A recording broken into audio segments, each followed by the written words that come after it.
All right, today we are taking a look at the beautiful J35 with my friend Dave.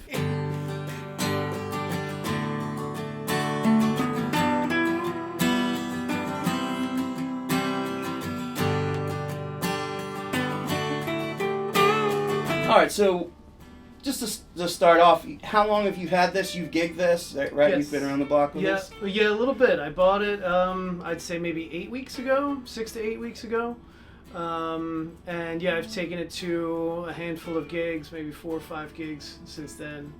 Yeah, I really like it. It performs really well, sounds beautiful. So yeah, I love it. So yeah, we played together Sunday night at the open mic you had, and heard that plugged in. It sounded really good. What electronics are there? It's the LR Bags VTC.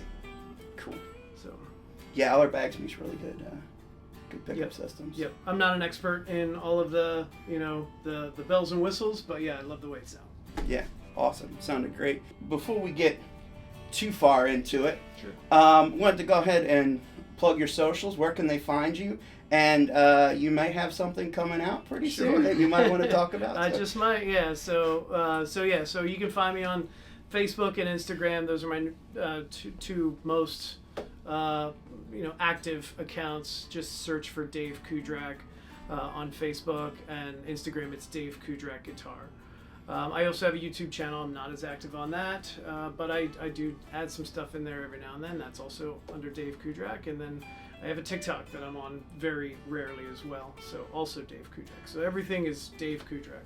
Cool. And we'll link that in the description below. And what do you got coming? Coming up? So yeah, Chuck, you were gracious enough to help me record a song not too long ago. So I've got a new single coming out on Friday, August 11th, called Firm Grip.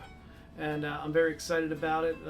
It's, I don't have many songs out there just yet, but I'm really proud of this one. So looking forward to everybody hearing it. Yeah, it's a great song. Thank you. I had the opportunity to listen to it over and over and over again while I was mixing it. But no, it's really cool. This will probably air Sunday the 13th, hopefully, if I can get it edited in time. So the single will definitely be out if you're watching this video. So go, and I'm gonna link his socials. I'll put a link. If you can give me the absolutely. Links below, we'll put that Yep. down there so you can just click on that. So let's get into the specs of this guitar. Now I got the little sheet here from Gibson, and we won't go through all of them, but I will put them again in the description below. So it's a mahogany back and sides, mahogany neck. That's correct. Yep. And Sitka Spruce top. Yep.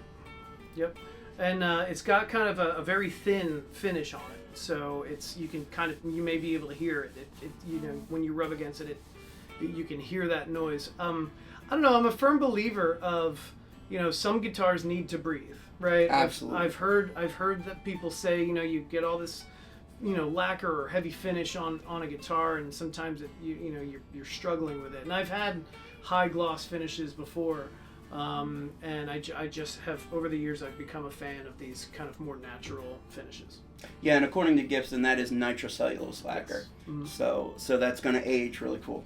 Over time. I can already tell. I've got one little spot here where my arm rests against it, where it looks like it's going to start, picking up the oils from my arm or whatever, and it's going to create some kind of, thing. So I'm looking forward to it.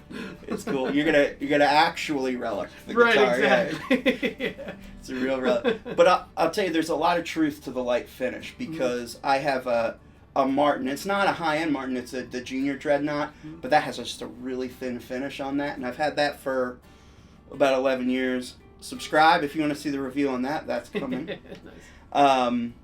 But boy, just over the years, that guitar has gotten better and better and better, and there is something just to that thin finish. Let the wood breathe a little bit, and let the guitar age and kind of develop. So that's really cool. How I noticed we got open gear tuners. Yep. Which I've never had a guitar with open gear tuners, so I'm excited about it. I love the way it looks. It just, I don't know. To me, it looks very classy, kind of high end. So, and it's not a cheap guitar, so it is a little bit high end. Yeah, light, and they're lightweight too. Yeah. Speaking of price, we might as well talk about that. Yeah, I mean, I've always been a player of inexpensive gear, right? But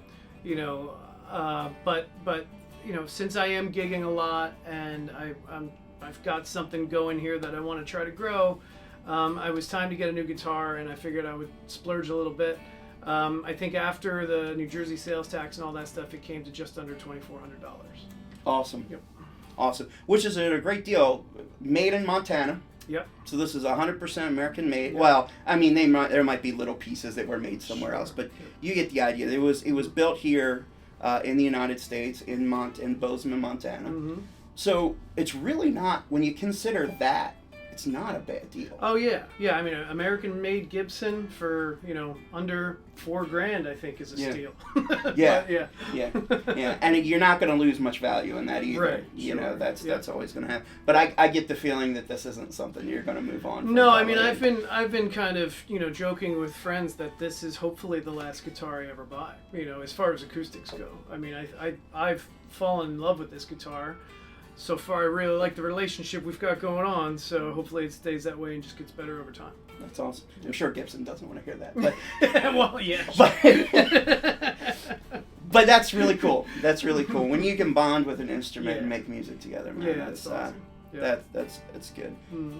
So how did you find it? Like what kind of led up to finding it, and what was your buying experience like? Yeah, so I mean, I hope not to drag out a long story, but I'm a huge John Mayer fan, and for the longest time I've always wanted the OM28. Even though I've never played one until a recent trip down to Nashville, I've always just kind of figured the OM28 was going to be it, because that's what John Mayer plays. Yeah. But went down to Nashville and back in April, and went to a place called Carter's Vintage, and it's an amazing place. I mean, guitars that are worth thousands of dollars just hanging on the wall that you can grab and play, and it's so much fun. Spent hours there. Went there multiple days and just spent hours there playing amazing guitars. Long story short, I played all kinds of Martins. I played all kinds of Taylors and Gibsons and everything, and really started to kind of open up to the idea of buying a Gibson. I played a really old L1, I think it's called, from Gibson, a 1928 little kind of parlor size guitar, and when you held it against your body and strum, it the whole thing vibrated. It shook your belly. And I loved it. I thought it was amazing. So I've ever since getting back from Nashville, I've kind of chased that feel. So I went to various places and tried a few different instruments. And then I was at Russo's Music in Hamilton Township, New Jersey.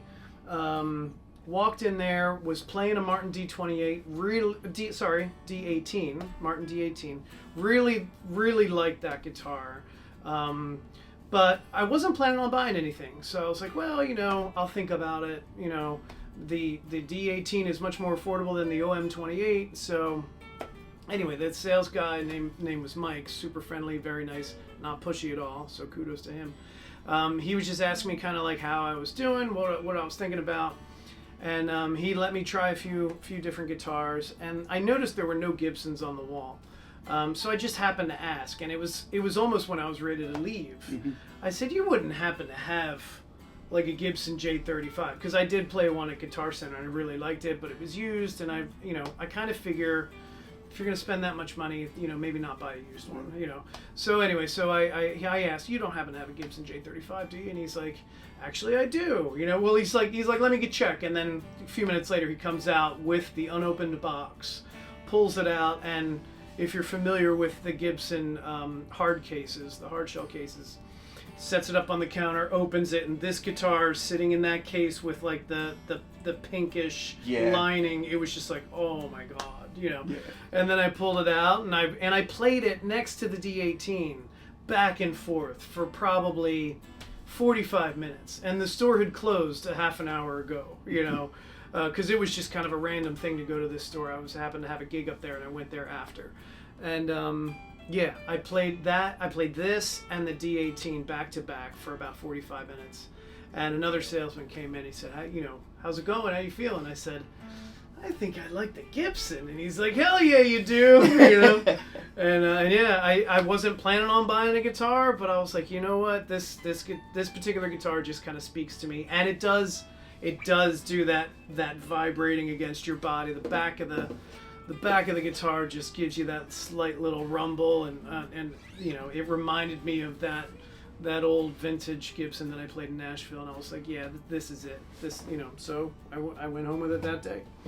So. It's cool. It's cool. And Rousseau Music's a friend of the channel, so okay, good. So nice. So we're good with them. I've had really good service with them. A lot of the stuff you've seen on this channel has come from there. They're really cool. So, how's the neck feel? I like it. I like it a lot. It does not have any kind of like sticky, what I call sticky finish on the back, right? It's not a shiny. It's got that real thin finish throughout, and I love how the neck is just your hand slides without any kind of friction. And I've played a few gigs where I've been outside in the heat and the humidity, and even though my hands are super sweaty, I'm able to slide up and down the neck without a problem. Also, I've got very large hands, long fingers, and most guitars, after playing them for a while, if you're doing cover type gigs, you're playing for 3 hours, sometimes 4 hours. If the neck is too narrow, my hand gets real tired, because I feel like my fingers are just kind of overarching so much, and anyway, from the first time I took this out to a 3-hour gig, my hand is comfortable playing it the whole 3 hours or 4 hours, and that's what I really love about it. It's awesome. That's something that we often overlook when we're buying guitars and when we're talking about guitars online.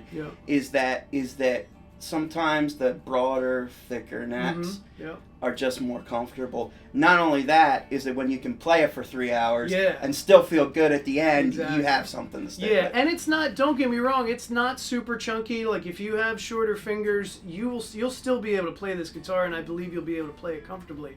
It's just, with me, I've got these really long fingers, and it helps. It helps having a chunkier neck. Yeah, I have shorter fingers, and it was fine for me when you let me play it the other day. Let's get down. I got 2 more questions for you. And then we're gonna hear you play. Okay. So, first of all, what don't you like about it? Is there something that you don't like about it? It's I don't know if it's funny, whatever you want. I love this guitar through and through. However, there's one little thing that, it could be better. And I don't know if it's nitpicking, but the strap button on the end, right? Now, the guitar plugs in through here, which is fine. I don't have any problem with that. The only problem is, I don't know if you can see it or maybe the pick can, there's very little room for the strap. Okay. Right? So I sometimes am a little bit worried that the strap may not be on all the way, right? And this is just the strap that's on this strap button, right? I don't have any room for like a strap, one of those rubber washer strap locks, which is what I have one here, and there's plenty of room on this front one, and I have the little rubber strap lock on there, and that's great.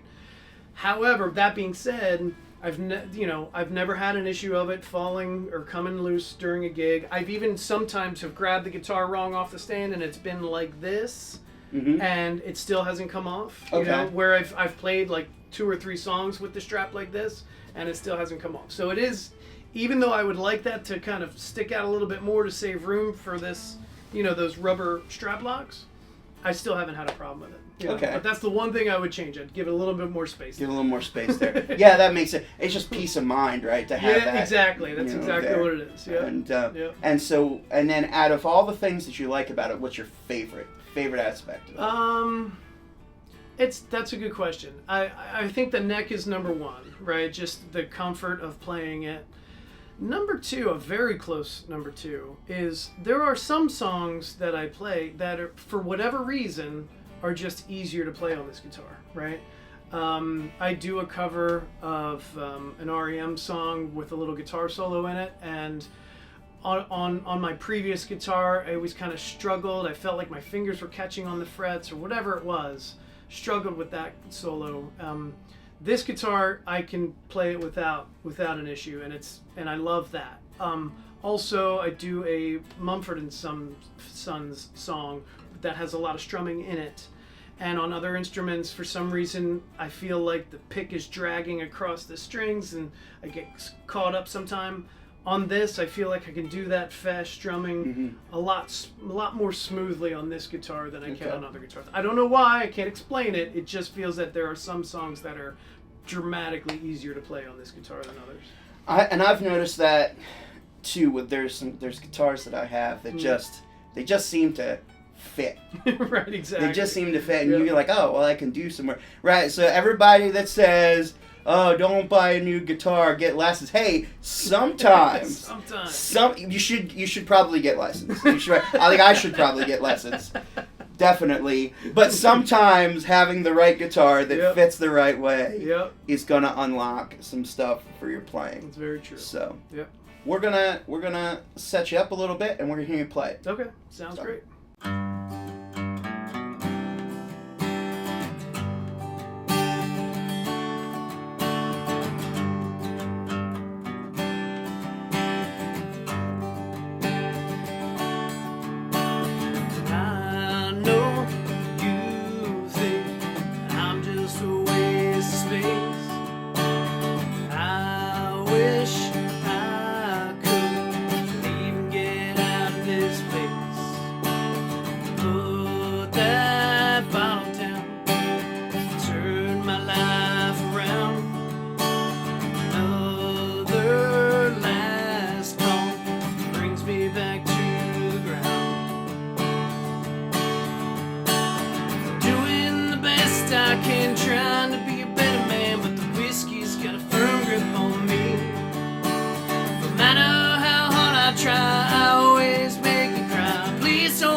Dave, thanks for coming. Thanks for having me. Thanks for coming. And thank you for watching. And check out the links below. Like and subscribe and all the crazy YouTube stuff that they tell you to do.